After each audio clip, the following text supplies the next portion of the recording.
Okay, mga lods, chinichik natin yung niluluto nating native na manok. Lagyan natin ito ng tangad to, tangad. Sa English siguro to, kuwan. Lemongrass. Tangad atong lugar, tangad. Ayun na to, be. Atong native nga manok. Luto na, magigutom na mago. Okay.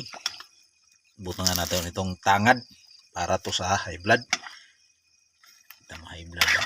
Ay, tarang luto sa hapunan na to kay buyo naman tayo inusara, nag-iisa naman tayo sa buhay, naman tayong sama o mga asawa, hindi pa pinanganak yung asawa eh. Ayan. Ito yung ihalo ko dito sa sabaw ko na manok.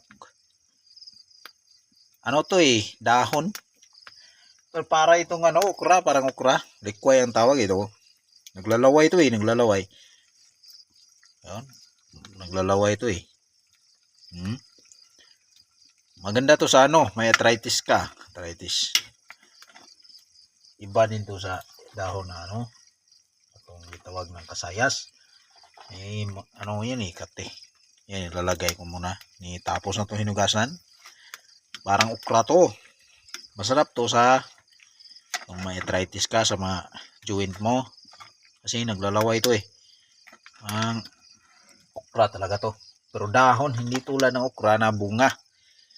Ito, lagay natin. Ganda to sa mga may edad. Comment kayo dyan sa mga may arthritis dyan. Marami yan dito. Nagtatanim namin ako, naglalaway na. Pag-umpisa na maglaway, kasi native to eh. Yan ang hapunan ko eh, ulam hapunan.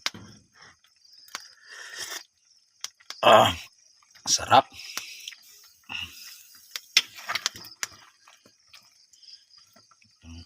Ang gusto nito sa mga dahon na ito, fresh na to, ang tawag dito likway.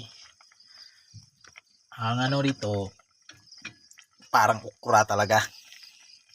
Tamang tama to sa may arthritis.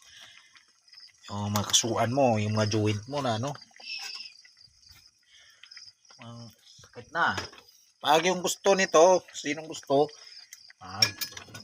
comment lang kayo, comment. Marami dito. Ang tinatanim dito, yung sanga. Yan. Yan, tingnan natin. Lapit natin. Yan. Puro dahon. Hindi ito malunggay ha. Hindi ito yung kasayas na makatinga. Pwede sa manok. Hindi ito naglalaway yung kasayas. Ito naglalaway talaga. Kamot din na ito eh. Ito. Naglalaway, di ba? Yan. Yan halos hindi maputol yung niya. Parang okra talaga ito eh. Lalo putol-putulin mo eh. Yan. Lalaway ito eh. Marami yan dito sa amin. Maganda to sa arthritis. Comment lang kayo kung sinong gusto. Marami yan dito. Bigyan ko kayo. Kung bilhin ninyo, mabuti. Kasi magtanim lang ako ng marami para bibili kayo. Okay, takpan muna natin para sarap talaga lalo. Sige, susunod naman.